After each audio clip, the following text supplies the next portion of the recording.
common good? How is it governed? I think on AI there is an element of that discussion that needs to be had. The second one is, how is it, I know I'm a European, so how is it regulated? I heard it from them, not me. They themselves are saying, let us watch out. From a general public good point of view, how much do we need? Do we want to facilitate this terrible path that we have observed with the use of social media? With young kids prey to horrible behaviors, for instance. Yep. So I think on those two accounts, the AI experts and actors are saying we must have that discussion and we must understand how we use AI so that we don't jeopardize social fabrics, the youth, right, the kids who are coming. Can I just follow up on one thing real quick? I apologize, just because the minister made a comment about debt. And I know we're going off topic for a moment because we were on AI.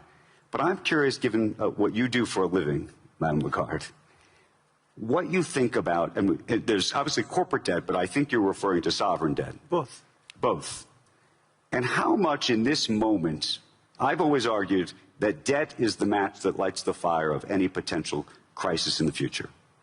And when you look at the debt that's in the system today, where you see the risk? First observation, AI is currently, the AI developments are not predominantly financed by debt at the moment. Okay. So I don't see that financing as the actual source for the next moment. There's debt and debt. There's the debt that is used to reform, restructure, invest in sustainable growth, and that is conducive to productivity. That debt is healthy. And then there is the other debt. And is there too much of it? Probably. Can you separate the two, though? Well, it needs policymakers to be, very attentive to what they do. The IMF is scrutinizing the kind of debt that is being incurred by sovereigns. I don't think that at the moment the corporate sector in the advanced economies is so heavily burdened with debt. I think we're more talking about the sovereign debt. And as I said, what is key is to indicate the strategy and the direction that governments adopt in order to keep control of public finance. That's, I think, even more important than the volume itself, which is a concern. I mean, it is a very simple story. Debt has gone up, reaching 100% of GDP, sovereign debt, and growth is not strong enough. So we have a problem. I want to go back to the AI. We are researching what is actually happening in labor markets. And there are three important observations. Number one, massive transformation of demand for skills. We expect over the next years in advanced economies 60% of jobs to be affected by AI, either enhanced or eliminated or transformed, 40% globally. This is like a tsunami hitting the labor market.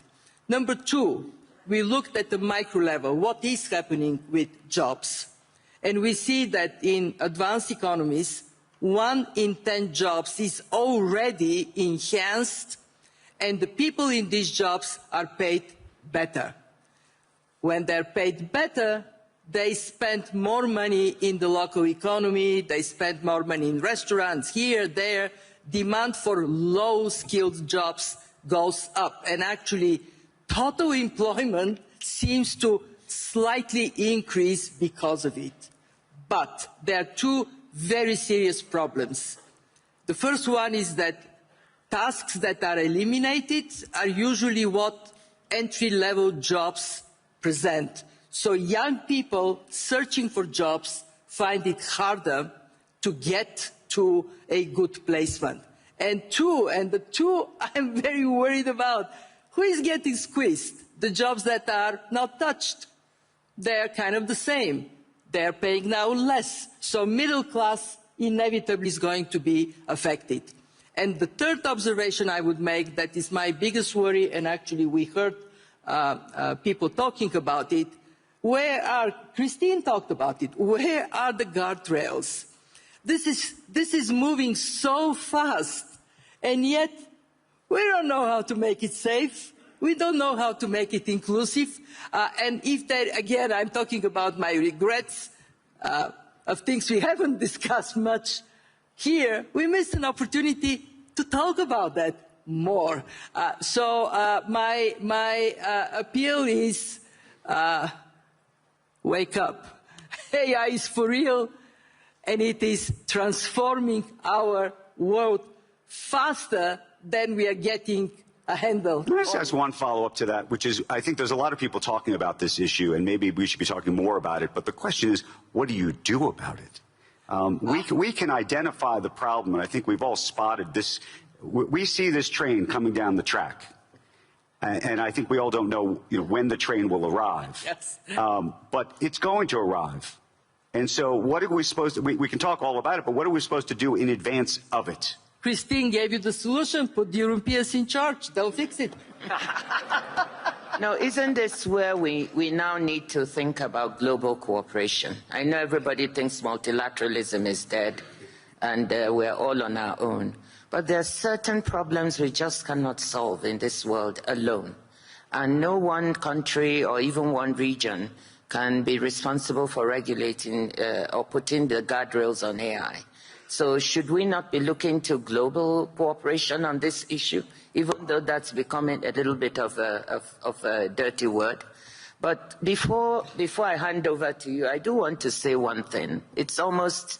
I'm almost afraid to say it. From the trade perspective, the work we've done shows that AI could be very beneficial. Yes. For Why trade. are you afraid to say it? Because of the issues that we're talking about the governance. It's not all a positive, even in our work. But we find that for trade, the story is a very good one. In two ways. AI will help reduce trade costs tremendously, the logistics of trade, and it helps increase productivity. We also find that AI is changing the nature of goods traded. Merchandise is becoming, has a lot of services incorporated in it. So it's quite exciting when you look at the landscape of AI from the trade front. However, so we have some work we did. AI would increase trade by 40% by 2040, but only if adoption of AI is relatively equal. If it is not, we are going to create more inequalities, and that's where Christine's point is also valid. Albert Bourla, I want to go to you on this actual topic for two reasons. One is AI is going to transform healthcare in a major way. I think there's so many advancements already happening, and I think there's a lot of excitement. I was talking to a scientist yesterday who was also, though, saying, and this is a very senior scientist, does remarkable work, who's historically hired lots and lots of junior people. And he was saying, I may not have to do that in the future. And it's actually going to be a very interesting question for his lab in terms of how he allocates resources. And I'm curious, as somebody who hires people in this business, what you think that does to the landscape. I think productivity will improve across all sectors. I don't think that there is any sector that will see so bad transformation as health, because you will see not only the general and administrative part of the business, but more importantly in drug discovery. And AI is an extremely powerful tool. In the hands of good people will create greatness.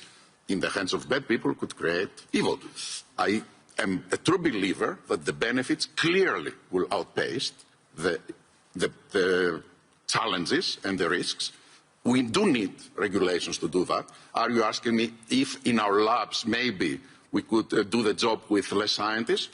Probably. But also I can see that the main direction that we are taking, it is not how to reduce our investments in the area, so how can do the same with less, but how can we do much more with the same, which is a very different way of seeing it. We have we have central bankers here, we have ministers here thinking about economics around the world. How do you think what you do for a living and actually what's happening in the pharmaceutical space and the connection with AI is going to change our economies? Tremendously. I think health, first of all, it is the largest sector of GDP contributor. It is 10% globally, 18% in the US. Compare it with real estate, which is 12% in the US. Compare it with defense, which is, I think, 4% in the US. So it's tremendous. So by itself, health and the economic activity around it will create significant impact on of global growth. But more importantly, health helps all other sectors to be more productive.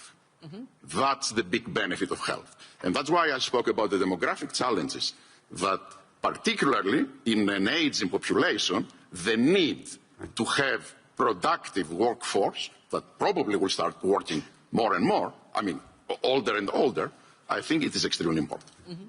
We're going to run out of time, but I have one really final, maybe large philosophical question for this group.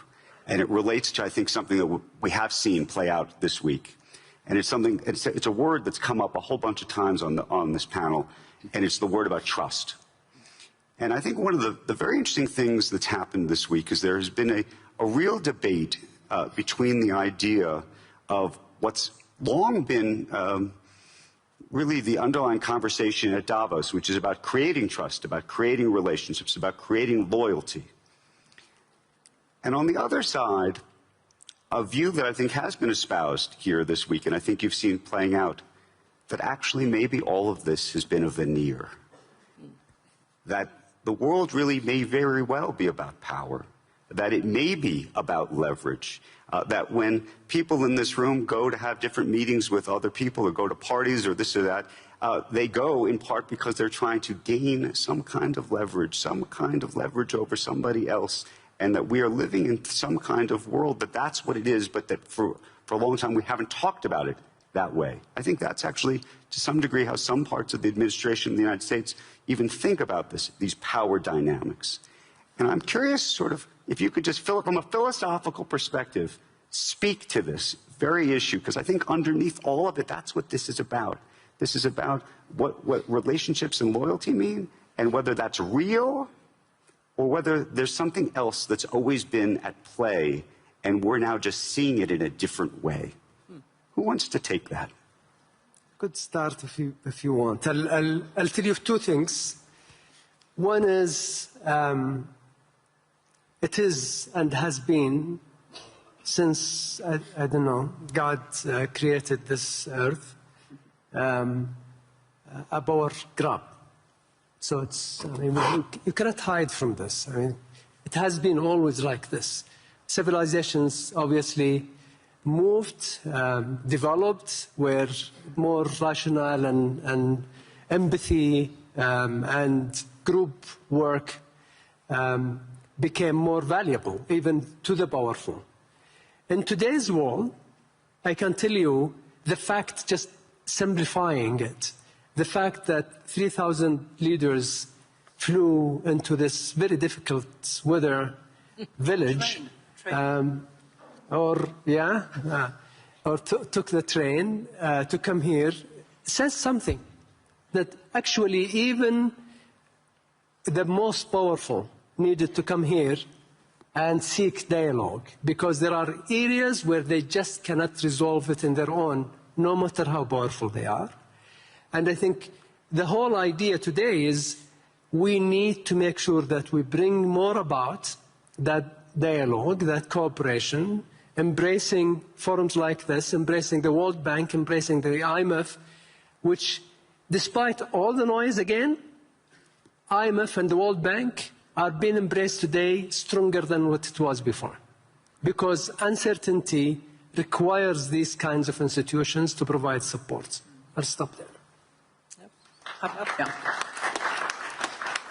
I want to second what Minister Al-Jadaan just said. I think trust and truth go well together. And what I take away from this week is that we have a duty of truth. We, as institutions that provide numbers, that provide analysis of what is happening, hence my signals versus the noise, and this is how we can maintain trust. Second observation, it takes time to build trust. It doesn't take much time to erode it. I think trust has been eroded a little bit, maybe a lot, but our duty in the spirit of dialogue is definitely to rebuild what could have been eroded. Thank you. On that note, let me thank this extraordinary panel for a remarkable conversation. Thank you very, very much.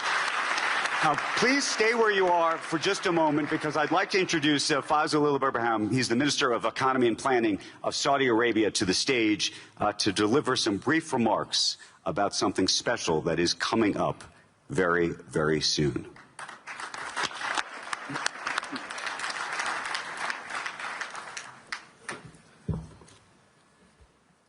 Ladies and gentlemen, Assalamu alaikum wa rahmatullahi wa barakatuh. I'd like to first start by thanking Larry, Andre, and Borge and the Forum team for putting together a remarkable week, to say the least. As we reflect on the global outlook, uncertainty has weighed heavily on expectations. Expectations about growth, inflation, debt, trade, investment, and of course, geopolitical risk. Yet the reality has been more resilient than expected. Despite uncertainty, the global economy has endured, adjusted, and continued to move forward.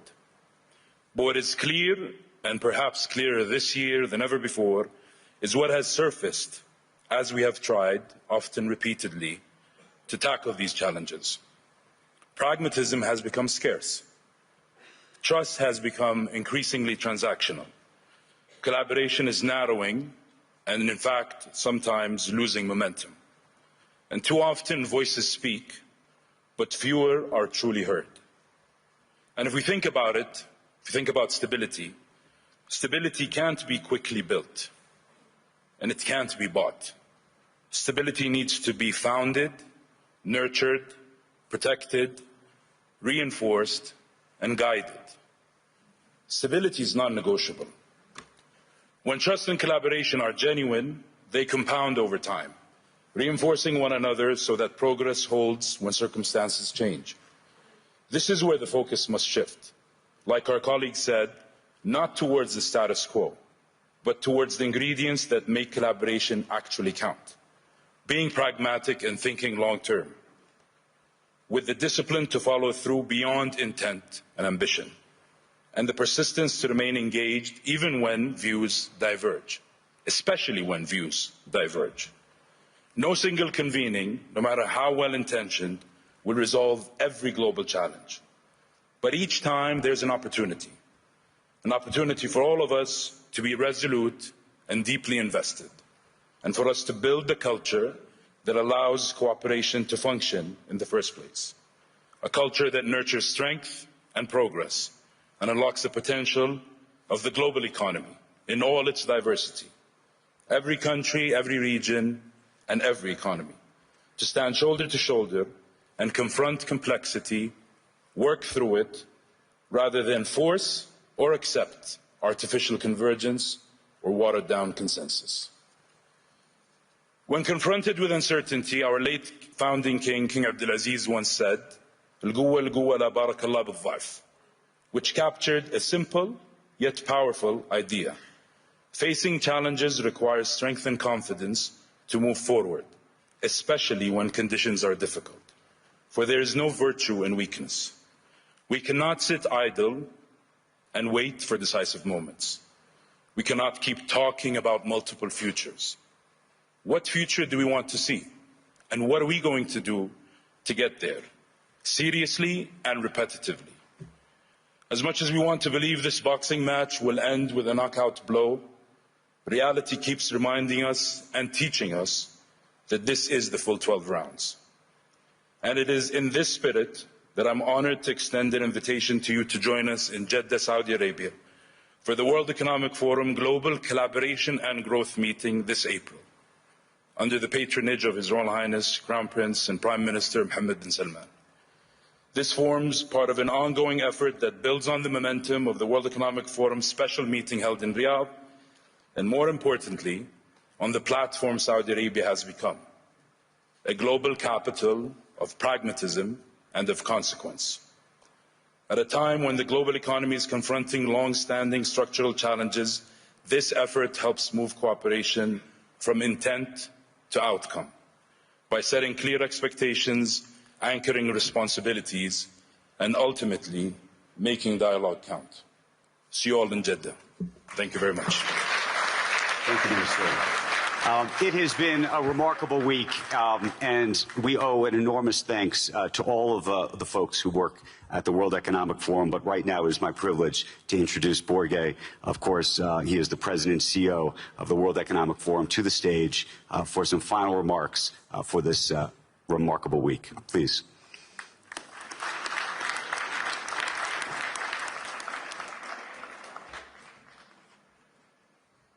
Thank you, Andrew Sorkin. Thank you to this great panel.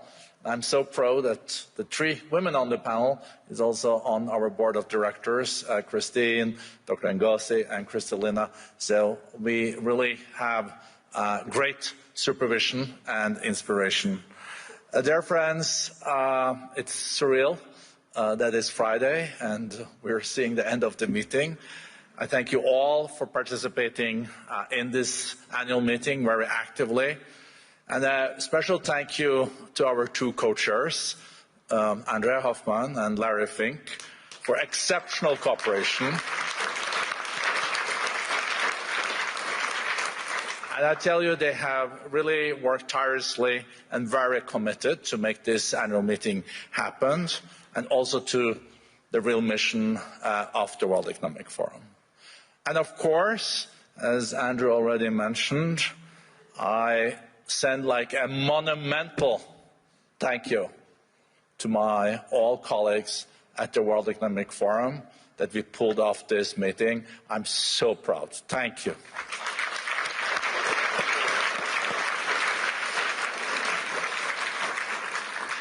The forum is in my view at least, the world's leading platform for multi-stakeholder dialogue on the most complex and often contested issues of the day. We convene, as we have seen during these days, very diverse voices from across governments, business, and civil society, which means that we do see not always agreement. Sometimes we really see strong disagreements. That's okay, because the purpose of the week and the forum's work over the year is to create a trusted space for dialogue. Dialogue is a prerequisite for moving the world forward. If you don't even have a dialogue, you will not see any results.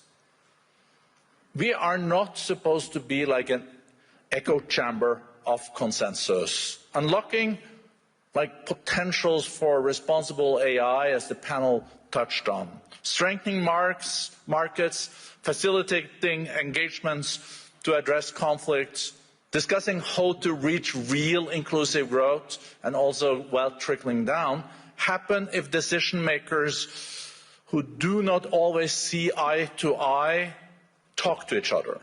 This type of dialogue, real dialogue, is never easy. It requires patience, commitment, and creativity. But it is really necessary, because the absence of discourse deepens division. I think pages of history has shown us that it is really filled with walls rising and tension mounting at times, but also of leaders working to find areas of agreement in challenging moments. I think that's what we have seen also during this week. I'm really so heartened to see that this year's annual meeting convened 3,000 participants from 130 countries, 830 CEOs and chairs, 64 heads of state and government, and the numbers were growing every day during the meeting. It's a record. It is a real testament to the fact that one of the most complex global moments in generations, leaders were committed and inspired by our theme, a spirit of dialogue. It is my hope that we can carry this forward in the year ahead and beyond, and the first test will be in the spring Davos in the Kingdom in Jeddah, 22nd of April. So I have to admit, relieved, but also inspired and very thankful. And I would like the two co-chairs if you don't mind, to join me here on stage so we can give them also a big hug and applause and thank them. Thank you.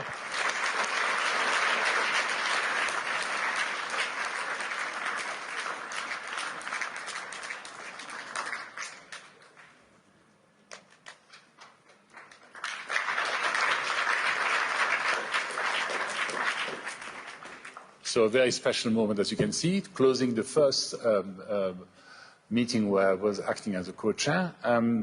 Spirit of dialogue, indeed, but I'm going to do a little sort of change. I'm going to separate you into two. On one side, there's our members, and thank you for coming. I think you've heard me saying that a couple of times during the week. Without you, we are nothing. So we really count on you to come and say, I mean, I talk for those who are still here, of course, because quite a number of you have left. But thank you very much for doing this. And then the staff. I mean, to pull out something, to pull off, something like we just experienced, where the spirit of dialogues and the 5 strategic priorities we're taking out into such a sophisticated outcome needs an enormous amount of energy. And this is a human quality that I really found in everybody in the staff. So please join me in clapping for them. They have done a fantastic job.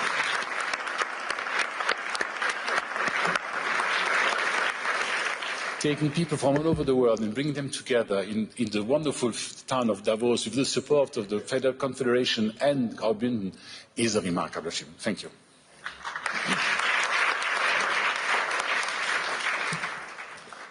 I would just say thank you to all of you, but more importantly, the big thanks is to the 1,000 members of the World Economic Forum who made this all happen. To pull this all together, making sure all the sessions work, making sure that we are consistent across all the different presentations and content. Even we had better music this year, we had better food this year. We did not have better traffic. That's something we're going to have to work on. But really a great, great thanks of gratitude to all the members of the World Economic Forum pulling this off. None of us could have done this ourselves. Hopefully you all saw the great collaboration between Andre and Borga and myself. It really worked. And lastly, I just want to, because I thought it was so profound, I want to end this forum with a quote that Elon Musk said in closing yesterday's session, that it's better to be an optimist and wrong than be a pessimist who's right. So on that note, enjoy. See ya.